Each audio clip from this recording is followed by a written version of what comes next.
Okay, I'm gonna say this. Happy Sunday, people.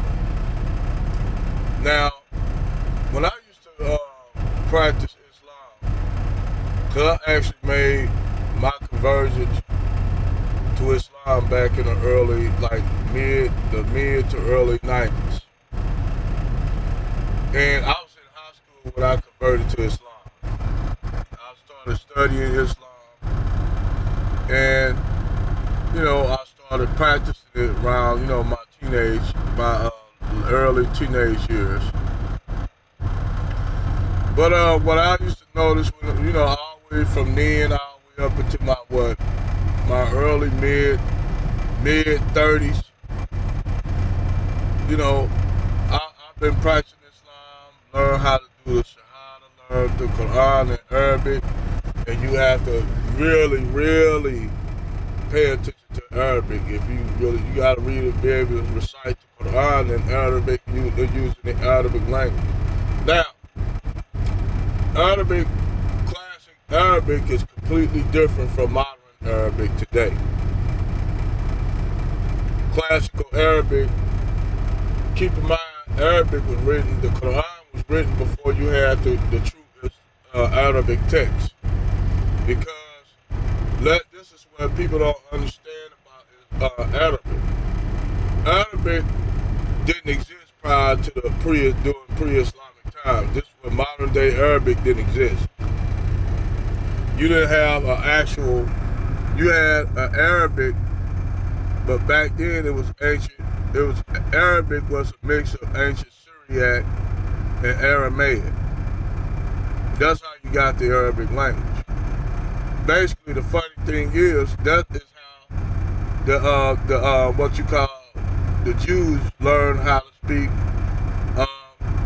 ancient the Hebrew text, because all the Hebrew text was ancient Aramaic and ancient Syriac, but they ain't gonna tell y'all that now. A lot of these religions are plagiarized dogma. Anyhow, when get into moving a little bit, switching gears, I can get into talking about that later on down the line about how Arabic was created, the whole Islamic religion, and Arabic language was basically put together by Arabic cleric way before after the death of Muhammad, which came about 100 years later when he recited the Quran. They didn't write the Quran down. He was reciting it, but he didn't write it down. They didn't write it down. Islamic scholars didn't write this stuff down until 100 years. And everything that's after 100 years should be questioned. And the Hadith didn't come out to 200 years later. So even the Hadith should be questioned. Now, move change gears. In St. Louis, when I was going to the mosque, you had several mosques in the St. Louis area. You had a mosque down on Grand, which was the oldest mosque west of the Mississippi, right on Grand Avenue, North Grand Avenue. It used to be a Nation of Islam temple, temple, Mosque 39, but then they got took over after Muhammad's death. They split. They followed Ward D. Muhammad. They started following Ward D. Muhammad, Wallace D. Muhammad, Elijah Muhammad's son, who converted to full Sunni Islam. So that became Masjid al-Manuk down on North Grand. Anybody know about St. Louis, North Grand Avenue, right down there by St. Louis Avenue. Once you pass St. Louis Avenue and all that shit. Well, I used to go and get my barbershop. Go to the barbershop. So, when I had hair on my head. But, when I used to go to the mosque, I went to another mosque. This one was like right on Grand Avenue, like right between Grand Avenue by St. Louis University Hospital and St. Louis University, the college, medical school. So said, you have what you grand. You got grand right there, and you got Wash U ways. Like what on the other side? You go on the other side, you'll hit Forest Park, and you'll hit the subway station right there. We call the Metro Link. Now, when I used to go to this mall shit, you had a lot of Pakistanis, a lot of Arabs, a lot of Indians were Muslim. But you had a large number of Somalis going there. Now, Somalis, most of them live in South St. Louis. You didn't have no Bosnians because the Bosnians went to the big Bosnian mosque right there on Kings Highway, Kings Highway, South Kings Highway. So you got this mosque primarily was a lot of Somalis used to go to, and I would notice and pay attention on how the Pakistanis and the Indian and Arab Muslims would treat the Somalis, especially when they had Eid during the month of Eid of Ramadan. And we was there doing not Asr prayer, but doing not Maghrib, but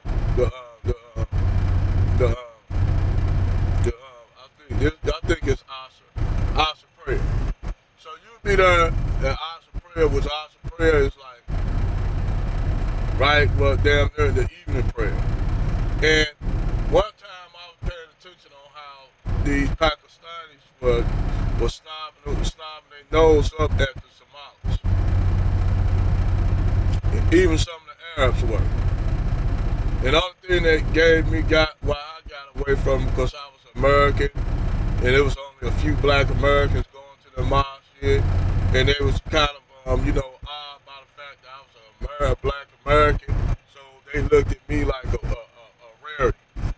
They was kind of curious and asked what made me convert to Islam, and I told them they looked at me with curiosity, like wow, that's a rarity, like I'm an alien and shit, So you had the Somalis, and I was looking at this Somali man.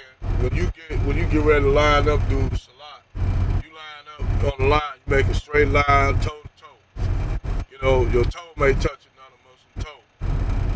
When you put your hand, fold your arms up, and you toe to toe line up. So you line up to get ready to do salat. Then I noticed this Somali dude foot touched the Pakistani dude, and the Pakistani dude immediately moved his foot, like he didn't want to touch the Somali dude's feet. That's some other shit I noticed. And, he kind of snubbed his nose at the Somali dude, the old Somali guy.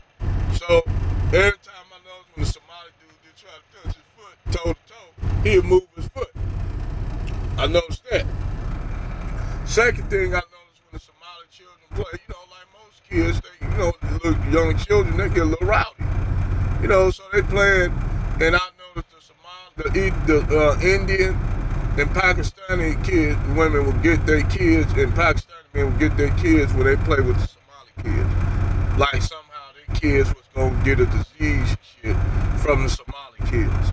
This shit I noticed, and I paid attention to it. So I was telling the imam, which is the imam, I think he's from, I don't know where he's from, I don't know if he's from the Caribbean, but I told him about this shit. I've been paying attention to it, the mosque shit. So, I think he was from Bangladesh or whatever, the imam, because there were several imams that be there. But the main imam, I talked to him about this. I don't like the way they, treating the Somalis. And I think that was they was being kind of racist towards the Somalis. Even the children, when they're doing Eid. Doing Eid and shit, Eid Mubarak, I noticed how the Somalis, the Indians, and Pakistanis, not so much the Arabs, but the Indians and Pakistanis. But I noticed how they would treat the Somali Muslims, and I called this shit out. I'm like, man, why y'all acting racist towards the Somalis?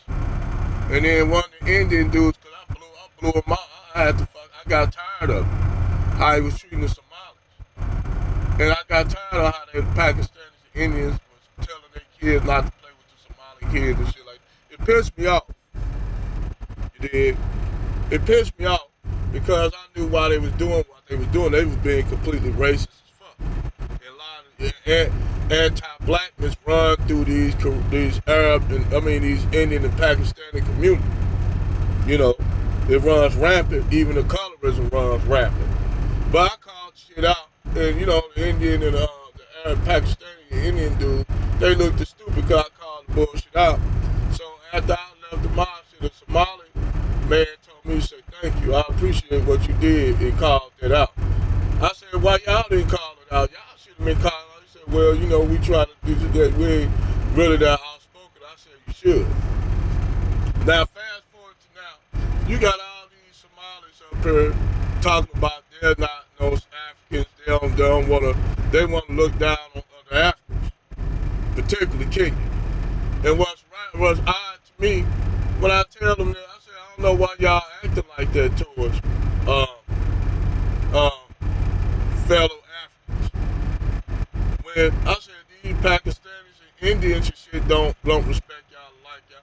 I went to Hajj to Saud, to Hajj, and they treat Pakistanis and non-Arab Muslims like shit in them Arab countries. They treat even Pakistanis like shit in these countries. It's clearly a hierarchy in Islam. And I recognize the shit, and it turned me off. It turned me off so bad that I said, you know what? I stopped practicing it because of that. It's because the blatant bigotry and racism in Islam. And they'll say, well, Islam is not like that. It's not Islam, but Muhammad, peace and blessing become on the holy prophet. That is not Islam. But the way I told them, that ain't the way I'm seeing it. All I see is a lot of bigotry and racism and pro-Arabism in Islam. So when I see these Somalis talk this shit, I'm like, man, y'all not even treated right in the Islamic world, dude. I used to look at videos where you had a Somali dude complaining about how the Arab countries would treat Somalis, where they actually was disrespecting this Somali girl, hit up with a whole bunch of powder in Libya. And this is Tunisia. They was basically brutalizing this poor Somali girl. And I said, but they want to talk this shit like somehow they're Arabs. They ain't how them Arabs and shit, see that? They ain't how them Arabs up there in the rest of North Africa see that shit. But I digress. Over and out. I just thought I would call this shit out. Over and out.